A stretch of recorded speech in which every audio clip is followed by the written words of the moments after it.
22 mm. आपली 22 mm ची झाला. 22 mm आहे ना. हां 22 mm. कुठली कंपनी आहे? हे काय एन ड्रॉप आहे ना. एन ड्रॉप मीटिंग पाईप 22 mm 40 सेंटीमीटर 0.05 बार.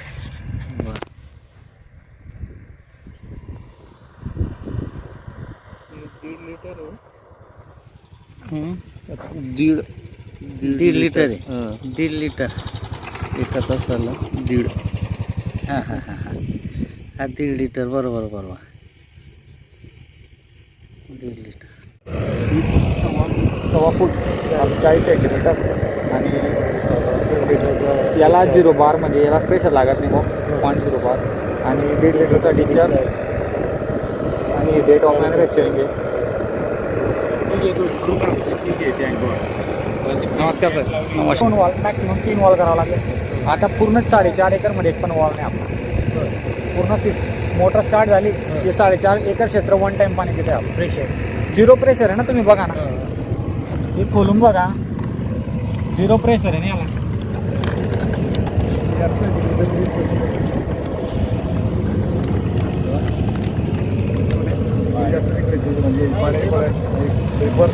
प्रेशर नाही आहे.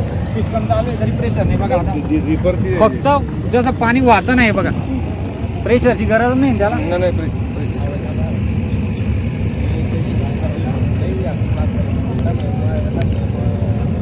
प्रेशरची गरजच नाही त्याला. आपली रेग्युलर ड्रीप एवढा कमी प्रेशरमध्ये चालणारच नाही. म्हणजे प्रेशरची गरज नाही आपल्याला. मग जो मोटरवर लोड पडतो वेंचुरीमुळे वगैरे तो लोड पडत नाही. पाईपलाईन फुटत नाही. वॉल दिले नाही म्हणून. आणि जर खतं वगैरे सोडायचं टँकमध्ये म्हणजे अशी पिशवी घ्यायची फक्त टाकून द्यायची टँकमध्ये. जसं जसं पाणी येत राहील तर वॉटर सोर्स पूर्ण प्लॉटला जात राहील. आपण युनिफॉर्म पडतो. हो युनिफॉर्म पडतं बघून घ्या तुम्ही पूर्ण. प्रेशर आहेच नाही ना. जेव्हा प्रत्येक पाणी युनिफॉर्म पडतं त्याचं ते येईल. फक्त मोरवर डिमांड आहे की वॉटर सोल्युबल असायला पाहिजे फर्टिलायझर पूर्णपणे पाण्यात विरघळायला पाहिजे.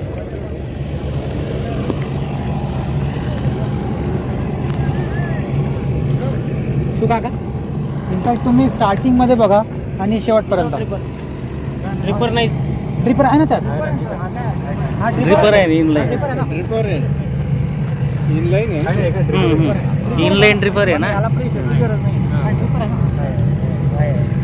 पहिले ना हात लावला 2 मिनिटाचा काय असं वाटायला.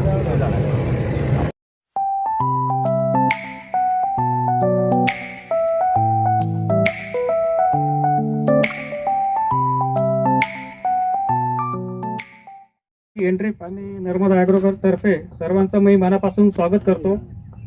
आपण या ठिकाणी जे एनड्रिपची जी नवीन टेक्नॉलॉजी आहे इस्रायलची, ही टेक्नॉलॉजीची माहिती जाणून घेण्यासाठी आपण इथं सगळे एकत्र जमलेलो आहोत. त्यासाठी आपण काही जे प्रमुख जे उपस्थिती आहेत त्यांना आपण इन्व्हाइट करत आहोत.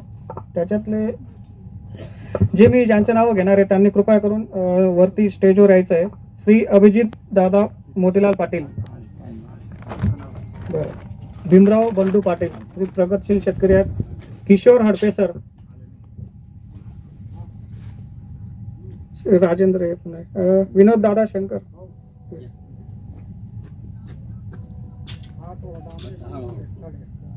KS वसावे साहेब, मनोज करणार सर, सुरेश बागुल सर, कृपया करून वरती यायचं आहे स्टेजवर. मनोहर सेंदाने. त्याच्यानंतर जे आमचे एनड्रिप इंडियाचे जे नॅशनल हेड आहेत, जे तुम्हाला एनड्रिप बद्दल पूर्ण माहिती देणार आहेत, ते अरविंद सरांना मी स्टेजवर येण्याचं आमंत्रित करतो. त्याच्यानंतर कियारा फर्टिलायझरचे आपले चीफ ॲग्रोनॉमिस्ट आहेत, त्यांनाही मी विनंती करतो की त्यांनी स्टेजवर यावे.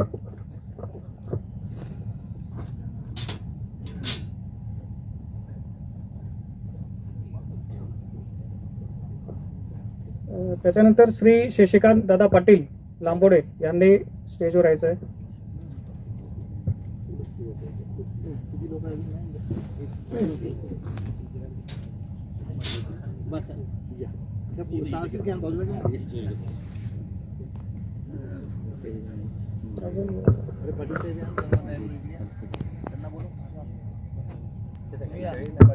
त्याच्यानंतर नर्मदा ॲग्रो एंटरप्राइजेसचे ओनर श्री गोकुळ दादा पाटील, तुम्ही पण स्टेजवर जायचं साहेब. नाही बसा बसा. कार्यक्रमाला सुरुवात करण्यापूर्वी जे आपले प्रमुख उपस्थित आहेत त्यांचं स्वागत करणं अनिवार्य आहे. त्याच्यामुळे मी सर्वप्रथम जे भीमराव बंडूदादा पाटील आहेत यांचं स्वागत श्री सुदाम मगन पाटील करतील. सुदाम दादा पाटील यांना मी विनंती करतो की त्यांनी पुढे येऊन श्री भीमराव बंडू पाटील यांचं स्वागत करावं पुष्पगुच्छातून.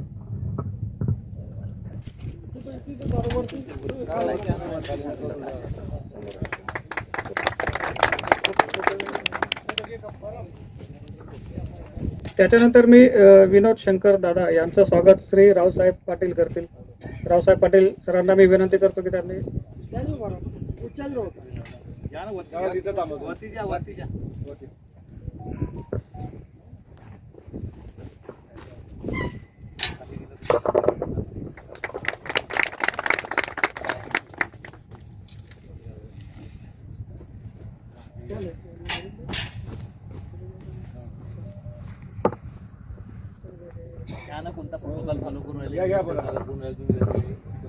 त्याच्यानंतर हिरालाल पूना पाटील यांचं स्वागत श्री गोकुळ पाटील करतील.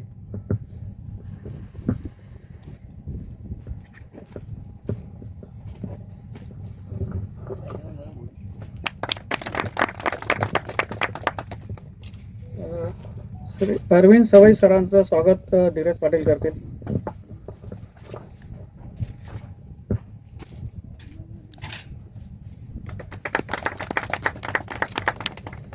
श्री केशव बरके सरांचं स्वागत प्रफुल्ल पाटील करतील.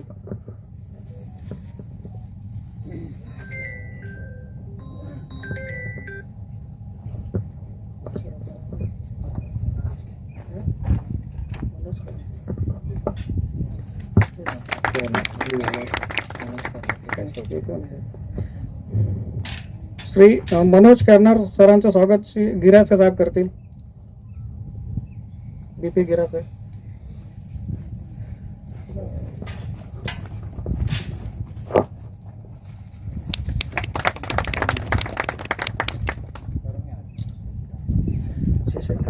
शशिकांत दादा पाटील यांचं स्वागत प्रफुल्ल पाटील करतील.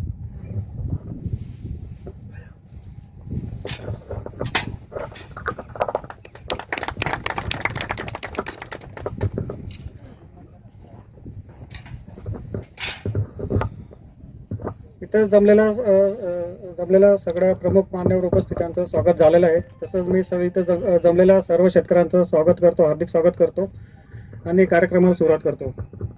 इथं आपण जे जमलेलो आहेत हे एंट्रीप सिस्टम काय आहे हे जाणून घेण्यासाठी आपण इथं जमलेलो आहोत. बरेच शेतकरी खूप लांबून आलेले आहेत. तर ही एंट्रीप सिस्टम नेमकी काय आहे, तर ह्याचं म्हणजे ही कशी वर्किंग करते, कशी चालते, या सिस्टम चालवण्यासाठी तुम्ही बाकी बऱ्याच शेतकऱ्यांकडे प्रेशराईज सिस्टम आहे, पण प्रेशराईज सिस्टममध्ये तुम्हाला काय अडचणी येतात, ही कशी तुम्हाला वापरायला सोपी असणार आहे एंट्रीप सिस्टम. याच्यामध्ये वेंचुरी वगैरे लागते का, फिल्टर वगैरे लागते का, याच्यात कुठलंच काही लागत नाही. ही जी सिस्टम आहे ही पूर्णपणे ग्रॅव्हिटीवर चालणारं सिस्टम आहे. हे कसं काम करते, कसं तुम्हाला याच्याबद्दल जे सविस्तर माहिती आहे हे अरविंद सवई सर देतील. अरविंद सरांना मी विनंती करतो की त्यांनी एंट्रीप बद्दल थोडं जे शेतकरी आहेत आपल्याला त्यांना माहिती द्यावी.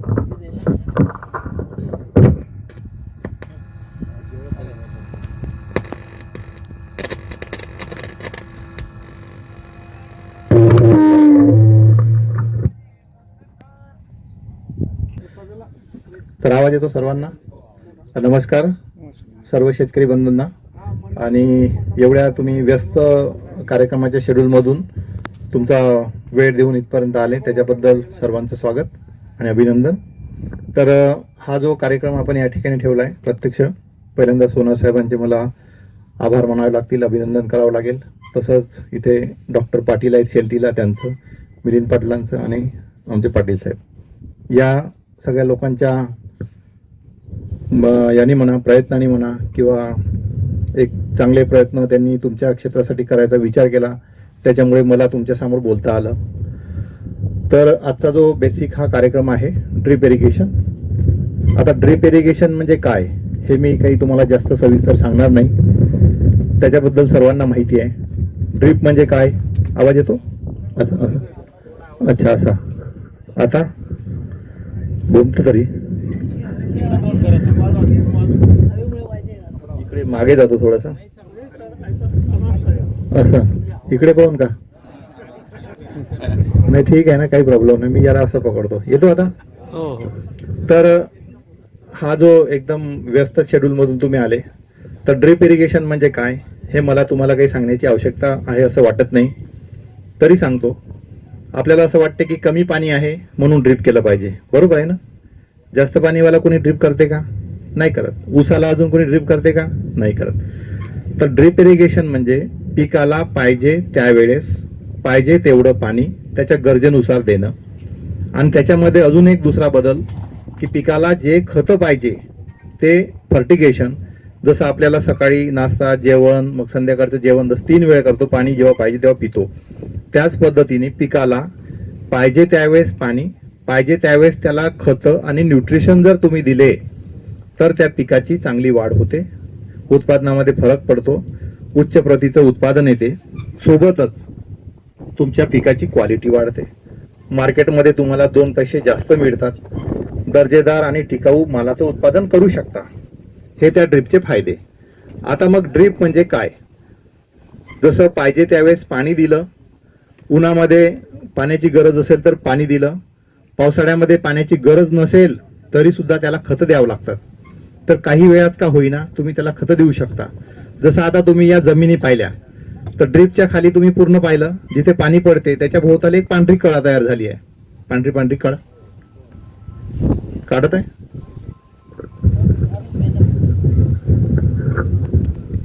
श्री अभिजित दादा पाटील यांना मी विनंती करतो की त्यांनी स्टेजवर यावे.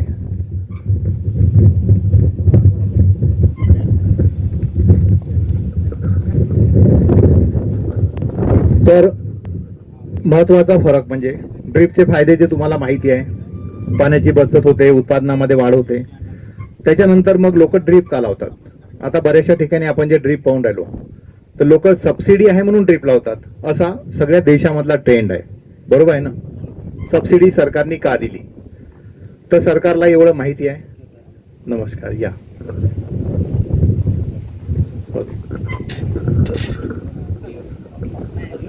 श्री अभिजित दादा पाटील यांचा सत्कार श्री विनोद शंकर सोनार सर करतील. विनोद शंकर सोनार सरांना मी विनंती करतो की अभिजित दादांचं स्वागत करायचं आहे.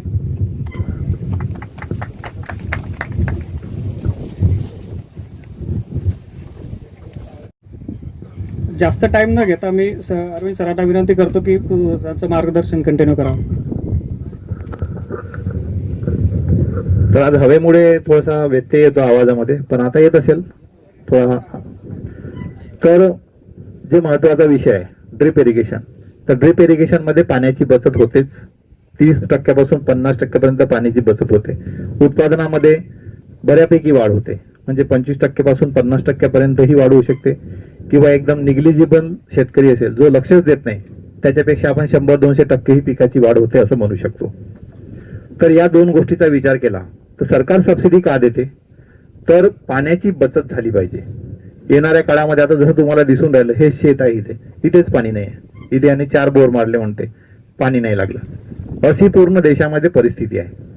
तरीही लोक ड्रीप इरिगेशन किंवा पाण्याचं नियोजन करायला तयार नाहीत. या गोष्टीमुळे सरकारने त्याच्यावर पहिले 25%, मग 45%, 50%, 75%, आता तर 80% आणि 90% सबसिडी दिली. मग हा करोडो रुपयाचा फंड, 3 ते 4 हजार कोटी रुपये फक्त ड्रीप इरिगेशनला सबसिडी, म्हणजे पूर्ण देशाचा जर विचार केला तर 4.5 कोटी रुपयाच्या वरती पैसे सरकार सबसिडीला देते. आणि त्याच्यामध्ये मग शेतकऱ्याचा सहभाग 10%, बाकी राज्य सरकारचा हिस्सा असं जर म्हटलं तर 7 ते 8 हजार करोड, 10,000 कोटी रुपये दरवर्षी शासन, केंद्र सरकार, राज्य सरकार आणि शेतकऱ्याचा पैसा याच्यात जातो. एवढं असूनही आज मला असं वाटतं 1994 मध्ये ड्रीप इरिगेशन कंपनीत आलो. त्याच्या अगोदरपासून आपल्या देशामध्ये ड्रीप चालू आहे. 94च्या अगोदरपासून 20 वर्षाच्या अगोदर, म्हणजे 70-72 पासून चाललेलं ड्रीप आज 2023-24 तरी या देशातला 2 ते 3% वरती लोकांकडे ड्रीप नाही. म्हणजे का? त्याचे कारण खूप काही असू शकतात. शेतकऱ्याला उत्पादन मिळालं नाही, किंवा शेतकऱ्याला वाटते की आपल्याकडे भरपूर पाणी आहे, मग कशाला ड्रीप करायचं. आणि त्याच्यानंतरही ज्या लोकांनी केलं त्यातल्या जवळपास 70 ते 75% लोक, म्हणजे आपल्याच भागातला जर विचार केला, दरवर्षी लोक ड्रीपच्या नळ्या बदलवतात. 1 वर्ष 2 वर्ष वापरतात आणि फेकून देतात आणि मग कोणतेही ड्रीप लावतात. त्याचं कारण काय असावं? तर याच्यामधलं जे कारण आहे तांत्रिक कारण, एकतर त्या शेतकऱ्याला ड्रीपचा अवेअरनेस, त्याचं मेंटेनन्स, त्याचं ऑपरेशन आणि त्याने केलेला खर्च, या गोष्टीचा जर विचार केला आपण, तर या 3 गोष्टीमध्ये शेतकऱ्याला जागरूक करणे ही कंपनीची आणि शासनाच्या लोकांची जबाबदारी आहे. कारण त्याच्यामध्ये शासनाचा 80% 90% सबसिडीचा भाग असतो. ड्रीप कंपन्या ज्या लोकांकडे ड्रीप लावून देतात त्याच्या एम्प्लॉईनी येऊन तुमच्या शेताचं परफेक्ट सर्वे करणं, डिझाईन करणं, त्यांना तांत्रिक माहिती देणं हे. त्याच्यानंतर तिसरा विषय, ज्या कंपन्या तुम्हाला सीड देतात त्यांनी पिकाबद्दलची माहिती, खताबद्दलची माहिती, पीक नियोजनाबद्दलची माहिती, या सगळ्या माहिती जर शेतकऱ्याला दिल्या तर शेतकरी बऱ्यापैकी पीक घेऊ शकतो. आणि त्याच्यानंतर मग सर्वात महत्त्वाचा भाग की एवढं उत्पादन झाल्यानंतर शेतकऱ्याला भाव मिळेल की नाही मिळेल याची गॅरंटी. या सगळ्या चक्रव्यूहातून शेतकरी मग कुठेतरी असं वाटतं त्याला की इतके पैसे कशाला खर्च करायचे. आणि शेती हा विषय असा आहे, ज्याच्याकडे शेती आहे त्याला शेती केल्याशिवाय पर्याय नाही. बरेचसे लोक असे आहे, आपण जर विचार केला तर 85 ते 90% लोक शेतकरी असे आहे की त्याला पर्याय नाही किंवा आपल्याकडे शेती आहे म्हणून करायची आहे. 10% शेतकरी असे आहेत की ते थोडे मध्यम प्रकारे शेती करतात आणि 5% लोक असे आहेत की जे एक प्रोफेशन म्हणून शेती करतात. जसं रायपूरचे शेतकरी पाहिले किंवा तुमच्याही जिल्ह्यातले पपई, केळी किंवा भाजीपाला करणारे पिकं जर पाहिले, किंवा जे शेडनेट ग्रीनहाऊस करणारे शेतकरी आहे ते प्रोग्रेसिव्ह शेतकऱ्यामध्ये येतात. म्हणजे त्यांचं प्रोफेशन, जसं मी नोकरी करतो मला पगार मिळाला पाहिजे, तसं ते शेतकरी शेती करतात आणि मग चांगल्या चांगल्या तंत्रज्ञानाचा वापर करतात की त्याच्यातून आपल्याला उत्पन्न मिळालं पाहिजे. या सगळ्या गोष्टीचा त्याच्यामध्ये भाग येतो. आता या सगळ्या गोष्टी सगळ्यांना माहिती आहे, मला सांगायची काही गरज नाही. मी पण 2001 पासून तर 2020 पर्यंत शेतीच करत होतो. आताही शेती आहे माझ्याकडे, पण ऍक्टिव्हली नाही आहे. तसा इनडायरेक्ट शेतकरी मी पण आहे.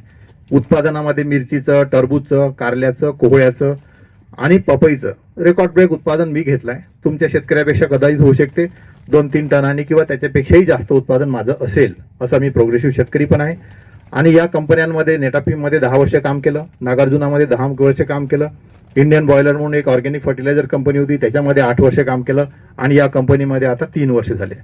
म्हणजे माझा फक्त अनुभव जो आहे 1994 पासून हा फक्त ड्रीप इरिगेशन आणि माझे शेतकरी याचाच आहे. म्हणून तुम्हाला सांगतो, आता हे सगळं बॅकग्राऊंड झालं.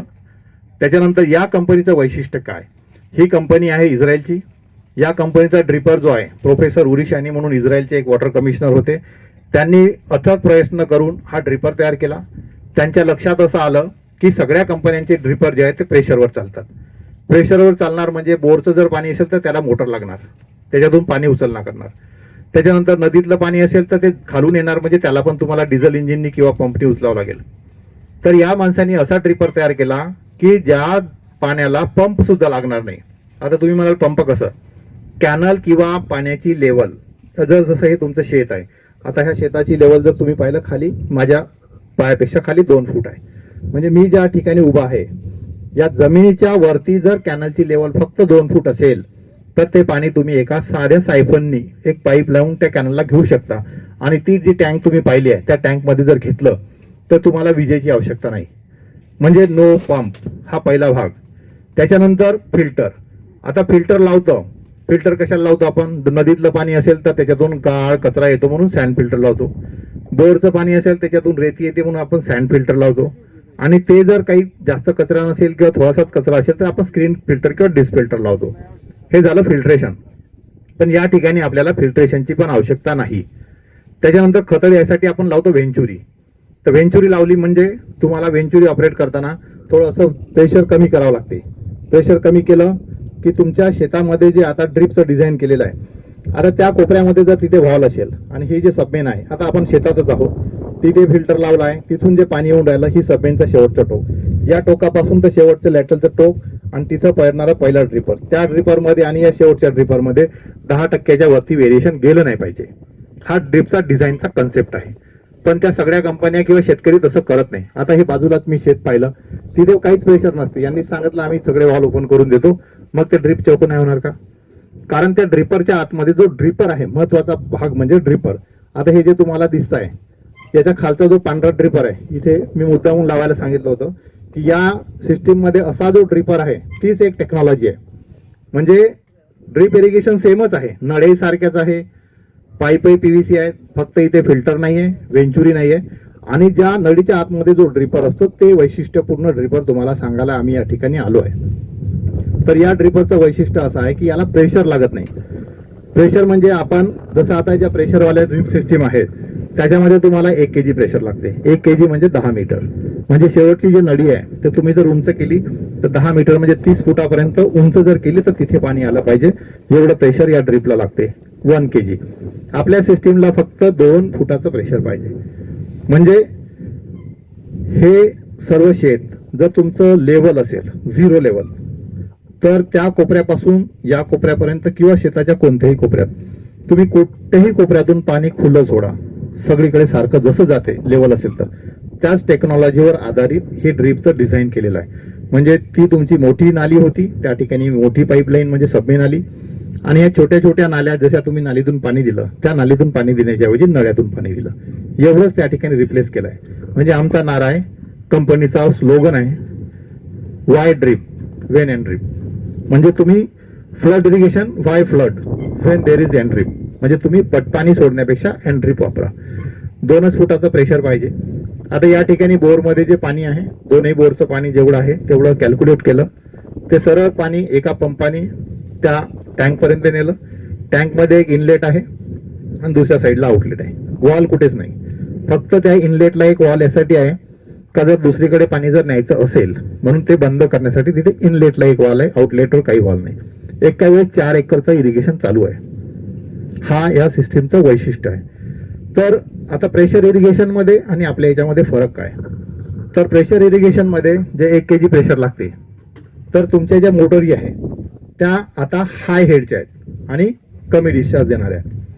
या सिस्टीमला लागताना तुम्हाला लो हेडवाल्या मोटर आणि जास्त पाणी देणाऱ्या जर मोटर असेल, म्हणजे तुमची जिथं 10 HP ची मोटर आहे ना, त्या 10 HP च्या मोटरच्या ऐवजी तुम्ही 3 HP ची जरी मोटर तुमच्या नदीवर ठेवली तरी तुमचं काम भागू शकते.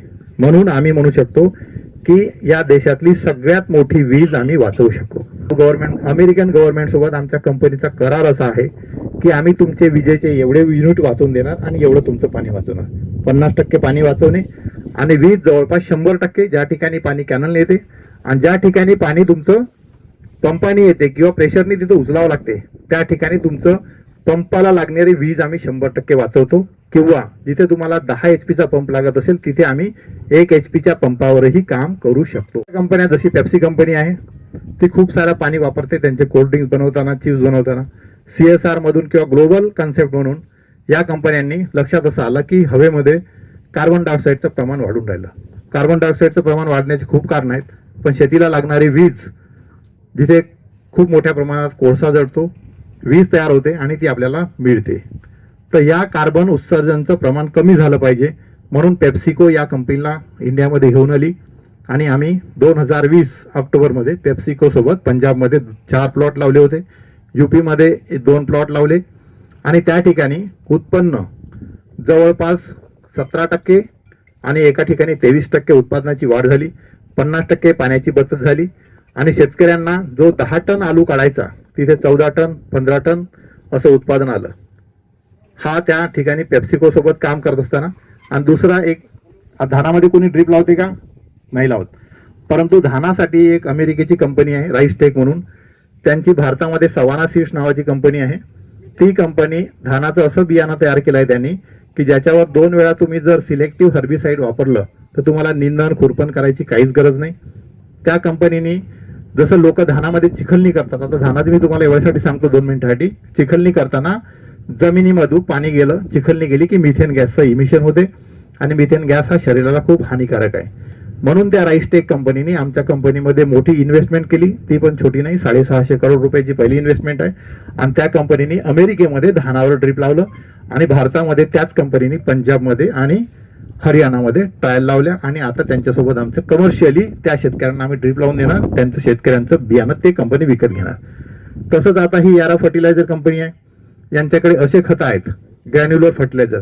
त्या सगळ्याच कंपन्यांच्या याच्यामध्ये त्यांनी खतं देण्याचा प्रयत्न केला. म्हणजे आता मी कंपनीचे नाव घेत नाही, पण बऱ्याचशा कंपन्या ज्यांच्याकडे फिल्टर लागते त्या फिल्टरच्या मेशमधून यांच्या खताचे दाणे जाऊ शकत नाही, फिल्टर चोक होतात. म्हणून यांनी आमच्यासोबत मागच्या वेळेस एक ट्रायल घेतली आणि आता एक ट्रायल झाली.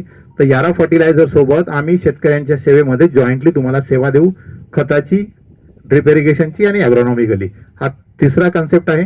आणि त्याच्यानंतर मी स्पेसिफिकली हा नाशिक जिल्हा आणि जळगाव जिल्हा याच्यासाठी निवडला. या ठिकाणी हजारो शेतकरी असे आहेत दर 2 वर्षांनी नळ्या फेकतात ना. जळगावमध्ये कोणी 12 एमच्या वरती वापरत नाही. हा कन्सेप्टच लोकांमध्ये नाही की ड्रिप जास्त दिवस चालू शकते. म्हणून मी पहिल्यांदा हा जिल्हा निवडला. आणि ज्या एरियामध्ये जमिनी थोड्या समतल आहेत तो म्हणजे तुमचा शहादा तालुका. शहादा तालुक्यामध्ये आपण पहिल्यांदा काम सुरू केलं आणि पाटील साहेबांना आम्ही विनंती केली आणि त्यांना भेटलो आणि त्यांनी हे कार्यक्रम असा आयोजित केला होता आणि त्या माध्यमातून आम्ही या ठिकाणी तुमच्यापर्यंत येऊ शकलो. तर या ठिकाणी पुढे येणाऱ्या काळामध्ये जसं आता हे तुम्हाला सांगितलं, राजेंद्र पाटील म्हणून आहेत शेल्टीचे, त्यांच्या 10 HP पंपावर 6 एकर ओलीत एकाच वेळेस चालते आणि त्या पंपाला पाणी एवढं आहे की त्यांच्या पंपाच्या इम्पेलरचे 3 छिद्र आम्हाला बंद करावं लागले आणि ते 6 एकरामध्ये आता त्याच पंपावर चालू आहे. मी त्यांना म्हटलं होतं की तुम्हाला वाटलं तर तुम्ही 3 HP किंवा 1.5-2 HP एक मोटर टाकू शकता 3x3 ज्याने की तुमचं काम 10 HP ऐवजी 1.5 HP होऊ शकते. परंतु त्यांनी तसं नाही केलं. मग 3 इम्पेलरचे छिद्र बंद केले आणि आता त्यांचं 6 एकर ड्रिप चालू आहे. तर आपल्या सिस्टीमचं वैशिष्ट्य असं आहे की कमी वेळेमध्ये जास्त क्षेत्र आपण ओलीत करू शकतो. आपल्याकडे फक्त 8च तास लाईन राहते. 8 तासामध्येही मग टेक्निकल फॉल्ट येतात. 1-1.5 तास असंच होते, कुठं वायर जडला, कुठं व्होल्टेज गेलं, कुठं मोटर जळली किंवा काही प्रॉब्लेम आले, वायरला वायर जोडले, हवा आली तर लाईन बंद राहते.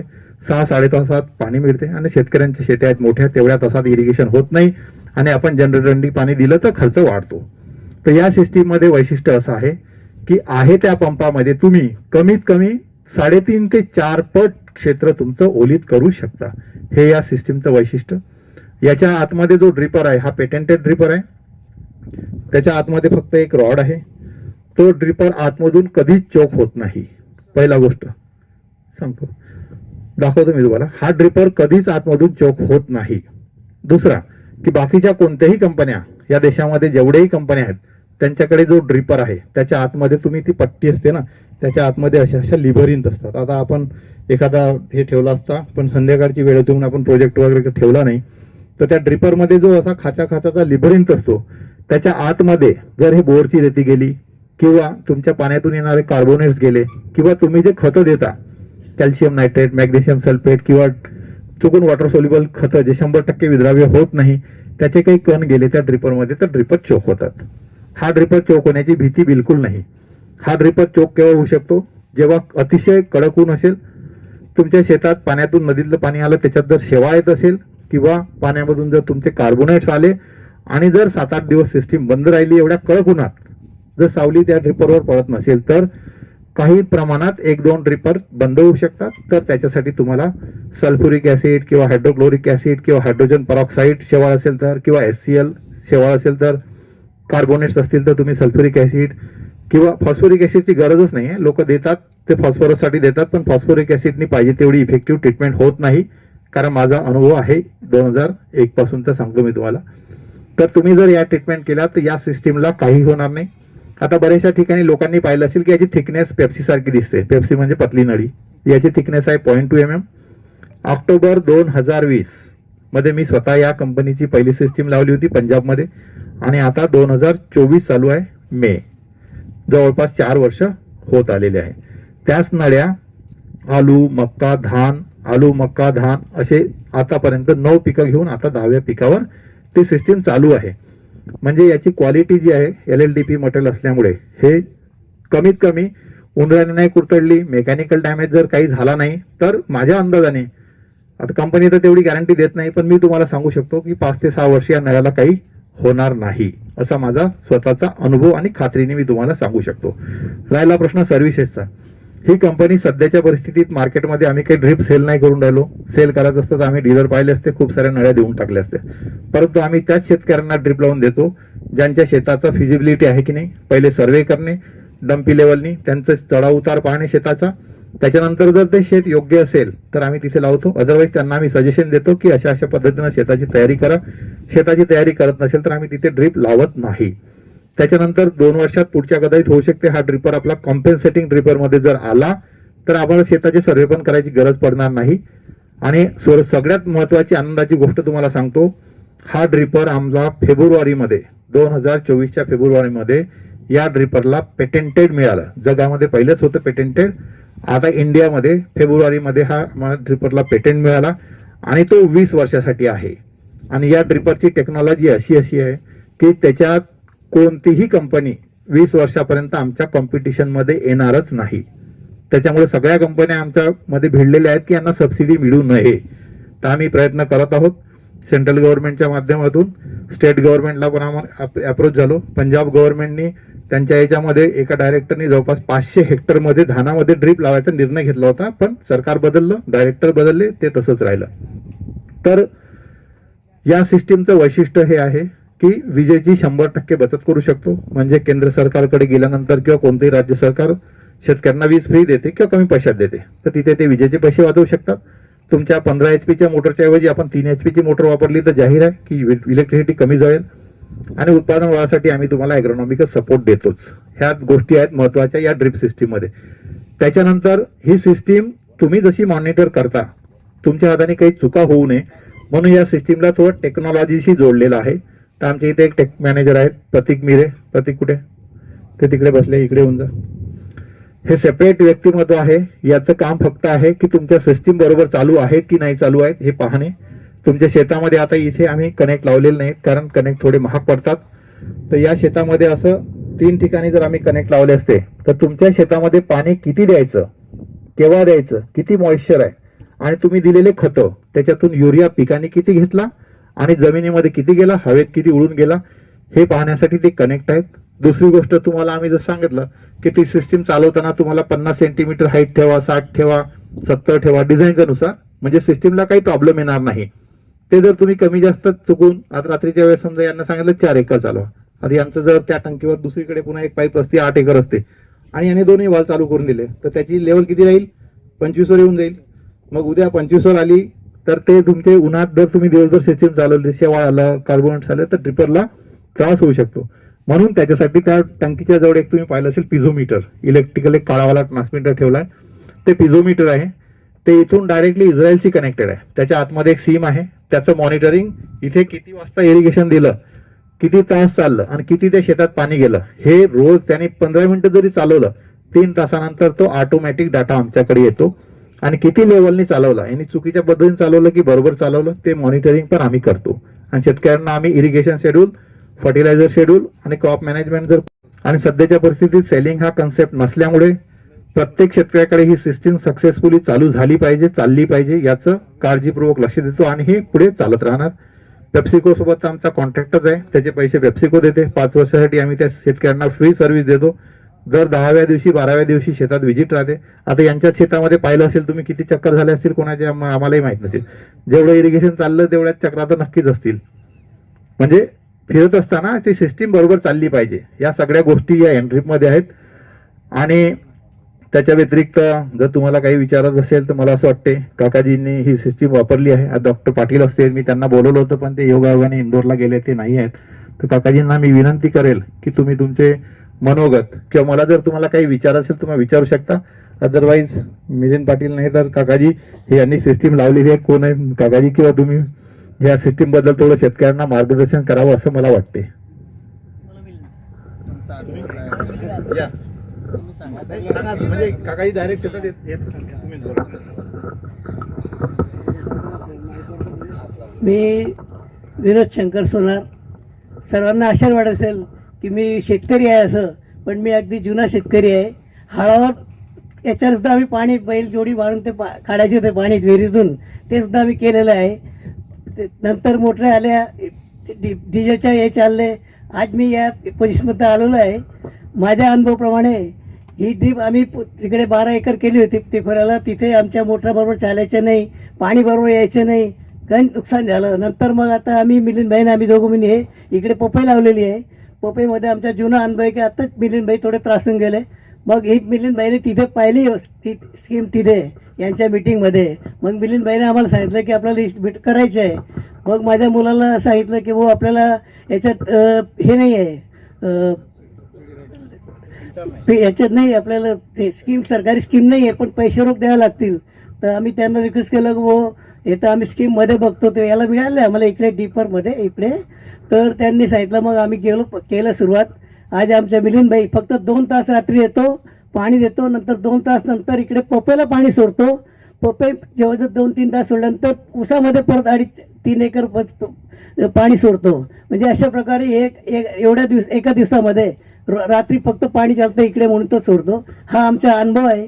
आम्हाला असं वाटतं की सर्व शेतकऱ्यांनी हा अनुभव घेऊन आमची इथे पाहून त्यांनी बी ही स्कीम करावी, हे मी तुम्हाला सर्वांना आग्रह सांगतो. जेणेकरून आपला वीज बचेल, टाईम बचेल. आणि मिलिंदबाई म्हणतो की इथे मिलिंदबाई आमचा एक सालदार आहे, तो म्हणतो की मला रात्री बंद करण्याचं 3 ठिकाणी जावं लागतं पपईच्या याला, पण तिथे फक्त एकच वेळा जावं लागतं. तो 2 तास झालं का मिलिंदबाई फोन करतो किंवा मिलिंदबाई स्वतः येतो रात्री आणि बघतो याने बंद केलं का नाही. ते बंद केल्यानंतर मग इकडे चालू करतो.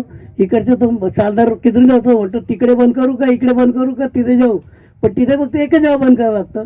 आणि त्याच्या अनुभवाप्रमाणे आमच्या अनुभवाप्रमाणे आम्हाला स्कीम आवडली आहे. सर्व शेतकरी बंधूंनी ही स्कीम घ्यायला हरकत नाही. परत थोडे खर्च होणार आहे पण काही हरकत नाही. तर काकाजींनी आपले मनोगत व्यक्त केले. तर त्यांनी तांत्रिक माहिती काही सांगितलं नाही, तरी मला असं वाटतं मिलिंदबाईंनी येऊन थोडी तांत्रिक माहिती सांगावी. आता राजेंद्र पाटलांचं सांगतो तुम्हाला. त्यांनी ड्रीप लावलं तर सगळे गावातले लोक म्हणायचे अरे सगळं सबसिडीज असताना तू कशाला लावलं नदीवरचं. पण त्यांनी विश्वास ठेवला. तेही पहिल्यांदा कन्फ्यूज होते, पण त्यांनी याच्यासाठी लावलं होतं का प्रेशरवाल्या ड्रीपच्या आतमध्ये फिल्टर राहते. पाणी आलं नदीचं की ते चोक व्हायचे आणि पाईपलाईन फुटायच्या मागच्या. याच्यात फिल्टरच नाही आहे, त्याच्यामुळे तिकडून पाणी आलं त्या टंकीत येते आणि सिस्टीममध्ये जाऊन राहिलं. तेवढ्या एका गोष्टीसाठी त्यांनी ती सिस्टीम केली, म्हणजे नदीच्या पाईपलाईनवर फुटण्याचा विषय बंद. हे एक त्यांचं. आणि मिलिंदबाई तुम्ही बोला 2 शब्द. या तांत्रिक माहिती थोडी सांगा तुम्ही, कसं आहे तर ऑपरेशन. नमस्कार बंधूंनो, मी या ड्रीपबद्दल आज जे पाहिलं याच्यामध्ये प्रेशर नाही आहे आणि सगळीकडे सारखं पाणी मिळतं. तदनंतर रात्री आपल्याला खतं वगैरे द्यायचे असले आपण त्याच्यात ठेवू शकतो आणि ॲटोमॅटिक सगळं खत जाऊ शकतं. आणि प्रेशर नाही राहिल्यामुळे काय मोटरवर लोड येत नाही, कुठं पाईपलाईन लिकेज होत नाही, वाल तुटत नाही.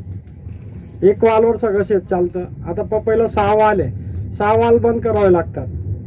6 वालमधून एखाद वाल कमी जास्त केला तो कुठंतरी लीक होतो आणि पाईप फुटतो. याच्यामध्ये सिस्टीम एवढी का एकदम एकसारखं सगळ्याकडे पाणी आहे. सगळ्यात महत्त्वाचं ते. तर धन्यवाद मिलिंदबाई. आणि आता तुम्हाला यारा फर्टिलायझर जे आहेत तर ते खतं जे कसे टाकायचे आपण टाकीतच डायरेक्टली टाकू शकतो, पण ते 2 मिनिटात आपले तुम्हाला खतं त्याची माहिती आणि ते कसं अप्लाय करता येईल त्याच्याबद्दल माहिती देतील. थँक्यू. सर्वप्रथम मी ड्रीप झालं नर्मदा ॲग्रो एंटरप्राइजेस यांचे खूप धन्यवाद व्यक्त करतो. त्यांनी याराला हा प्लॅटफॉर्म उपलब्ध करून दिला. तर मी तुम्हाला पहिल्यांदा पण याराबद्दल थोडक्यात सांगितलं होतं, आता परत एकदा सांगतो. यारा ही खूप जुनी कंपनी, 1905 सालची कंपनी, नॉर्वे देशामध्ये स्थापन झालेली कंपनी. पहिलं केमिकल फर्टिलायझर जर भूतलावरचं असेल तर कॅल्शियम नायट्रेट होतं. त्याचा 1905 साली याराने शोध लावलेला आहे. यारा ही पूर्णपणे प्रायव्हेट कंपनी नाही, एक 36% नॉर्वे गव्हर्नमेंटचं पण याच्यामध्ये शेअर आहे. आणि 2011 पासून ही भारतात काम करते. तर हे स्पेशालिटी फर्टिलायझर झालं, फॉली न्यूट्रिशनसाठी झालं, जगभरामध्ये ओळखली जाणारी क्वालिटी फर्टिलायझर ओळखणारी कंपनी 160 देशांमध्ये काम करते.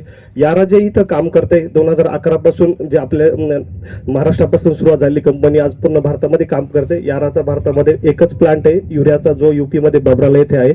एक 12 लाख टनाचा कॅपॅसिटी असलेला युरियाचा प्लांट पण आहे. बाकी जे पण फर्टिलायझर आहे ते इम्पोर्ट करते पूर्ण. तर आता जर केळीचा विचार केला आपण, फर्टिलायझरचा विचार केला, तर सरांनी खूप चांगली माहिती दिली आपल्याला की आजच्या कंडिशनला फॉस्फरिक ऍसिड कसं घातं, की किंवा जर युरियाचा किती लॉसेस होतो आपण फर्टिलायझर देताना, किंवा जर बाकीचं fertilizer MOP based fertilizer use करून आपण सॉईलची फर्टिलिटी कशी कमी करतोय. कारण की बाकीचे जे बायोलॉजिकल सिस्टम आहे आपण सॉईलची कशी कमी होत चालली किंवा घालवत चाललोय, ते काय कारण मुख्य तर आपण हे कंटिन्यू हाय क्लोराईडयुक्त खतं जमिनीचा पीएच वाढलेला पीएच हे सर्व याच्यामुळे आपल्याला जे जमिनीची अन्नद्रव्यांची उपलब्धता ही कमी कमी होत चाललेली. आजच्या कंडिशनला बघितलं तर जर प्लांटला त्याची लाईफ सायकल कंप्लीट करण्यासाठी एक 17 अन्नद्रव्यांची गरज असते. त्याच्यातनं एक 96% जे अन्नद्रव्य हे आपल्याला फ्रीमध्ये मिळतात, कार्बन, हायड्रोजन, ऑक्सिजन. बाकीच्या उरलेल्या 4% आपल्याला अन्नद्रव्य द्यावे लागतात. त्याच्यात मुख्य अन्नद्रव्य तुमचे NPK झालं, दुय्यम मध्ये जर कॅल्शियम, मॅग्नेशियम, सल्फर आणि मायक्रोन्यूट्रॉन मध्ये जर झालं तुमचं zinc, boron, manganese, ferrous, molybdenum झालं. त्याचा सर्व विचार करता आपल्याला एक बॅलन्स न्यूट्रिशन वरती काम करावं लागतं. बघा प्लांटची लाईफ सायकल कंप्लीट करता त्याला पूर्ण 17 अन्नद्रव्याची गरज असते. याच्याप्रमाणे आपल्याला जे टार्गेट यील्ड म्हणतो आपण, जे आपल्याला अपेक्षित उत्पादन, आपण जे उत्पादन टार्गेट पकडले त्या टार्गेट यील्ड पूर्ण करण्यासाठी आपल्याला हे बॅलन्स न्यूट्रिशन मध्ये द्यावं लागतं. ना की तुम्हाला एक अन्नद्रव्य वाढून किंवा 2 अन्नद्रव्य वाढून त्याचे जे टार्गेट यील्ड आहे ते कंप्लीट होऊ शकणार नाही. तर यारा पण याच्यावरती काम करते. यारा हे जे क्रॉप प्लॅन बनवते, तुम्हाला जो क्रॉप प्लॅन केळीचा असेल, पपईचा, सर्व क्रॉप प्लॅन प्रोव्हाइड करणं हा बॅलन्स न्यूट्रिशन करते. प्लांटची जरूरत काय, आपण एखाद्या एकरमधनं जर किती उत्पादन बाहेर टाकतो, हार्वेस्ट करतो म्हणजे नुसतं उत्पादन जात नाही, त्याच्यावर बरेच न्यूट्रिशन बाहेर टाकतात आणि त्यात किती ऍड करणं गरजेचं आहे त्याच्यावरती यारा ही क्रॉप रिमूव्हल डाटावरती क्रॉप प्लॅन बनवते. तर याराने जी यारा रेखा ही कन्सेप्ट, याराचा जो फिनलँडचा प्लांट आहे हा जस्ट 2 वर्षापूर्वी स्टार्ट झालेला, त्याची 12 लाख टनाच्या कॅपॅसिटी असलेला प्लांट आहे. याच्यामध्ये बाहेरच्या देशात ब्राझील झालं, चायना झालं, मेक्सिको या कंट्रीमध्ये खूप चांगला सक्सेस भेटलेला आहे. याराने हा भारतामध्ये जस्ट तर याचा लास्ट इयर पासून चालू केलेला आहे. तर बघा यारा रेगामध्ये 2 ग्रेड येतात, एक 17-0-17 आणि एक 12-0-23. या जे ग्रेड आहे याच्यामध्ये 17-0-17 मध्ये 4% फॉस्फरस पण आहे. पण नवीन FRC रूलनुसार, फर्टिलायझर कंट्रोल ऑर्डरनुसार याच्यात बिलो 5% फॉस्फरस NPK जर कोणता असेल तर तो 0 मेन्शन करावा. त्याच्यामुळे आपण ही ग्रेड रजिस्टर करताना 17-0-17 नावाने केलेलं आहे. प्लस याच्यामध्ये ऍडिशनल जर बघितलं तर आपल्याला याच्यात 15% सल्फर पण भेटतं, 0.7% मॅग्नेशियम पण भेटतं आणि ट्रेस एलिमेंटमध्ये मायक्रोन्यूट्रॉन आहे. 8 न्यूट्रन असलेले बॅलन्स फर्टिलायझरची पहिली ग्रेड आहे. याच्यामध्ये दुसरी ग्रेड आहे 12-0-23. याच्यामध्ये पण 4% फॉस्फरस हा बिलो 5% असल्यामुळे त्याच्यामुळे याच्यात FRC नुसार रूलनुसार आपण 0 मेन्शन करतो. याच्यामध्ये पण NK रेशिओवरती बनवलेली ग्रेड आहे. पहिल्या याच्यामध्ये एक नत्र आणि 1 पोटॅशचा रेशिओ दिलेला आहे, दुसऱ्या याच्यात 1 नत्र आणि 2 पोटॅशचा रेशिओ दिलेला आहे. तर ह्या दोन्ही ग्रेड NK रेशिओवरती बनवलेला आहे. ह्या बॅलन्स न्यूट्रिशनवरती याचा जर pH जर बघितला तर आपण pH पण 5.5च्या आसपास pH आहे आणि फायनान्स सोल्युशनचा पण pH हा 6च्या दरम्यान असतो. आता जमिनीचा वाढत चाललेला जर pH बघितला आपल्या बऱ्यापैकी इकडच्या जमिनीत सगळं 8-8.5च्या पुढे pH गेलेला. या जमिनीमध्ये बऱ्याच न्यूट्रिशनची अवेलेबिलिटी होत नाही, आपल्या फॉस्फरसची डिफिशियन्सी जाणवते.